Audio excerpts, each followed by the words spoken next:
While it appeared that Josh Brolin bid farewell to Thanos in Avengers, Endgame, the actor has now shared his thoughts on whether his return as the Mad Titan could be in the works at Marvel Studios.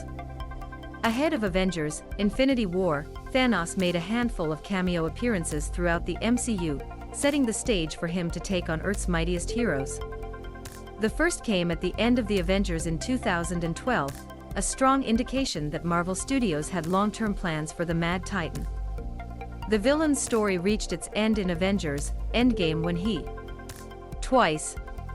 However, we've since seen a Thanos variant in What If, and Josh Brolin has now talked more about potentially reprising the role in live action. Marvel Studios has their own trajectory that they're worrying about, and if they want me to do it, I would do it, I'm sure, but I don't know what they're thinking. I don't know what their plan is, the actor continued. We've kind of bookended this thing after 10 years. I was so happy and I loved being involved in that so much because that wasn't the intention when I first got involved. Brolin not being sure what comes next isn't a surprise, and while we could see Thanos again, you have to believe it probably won't be for a while yet.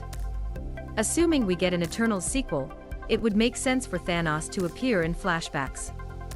Aside from that, the MCU appears to be moving on to a new big bad in Kong the Conqueror. Regardless, Brolin would add, the whole Thanos character, it was more of a cameo, and they liked the character so much. They had never felt like they had a villain that was substantial enough for what they were creating, and then I think they felt like they found it, and then there were 2 movies that kind of revolved around it. It was a lot of fun, and it worked out for them very nicely. In the comic books, Thanos frequently returns after being defeated, and has been resurrected on countless occasions.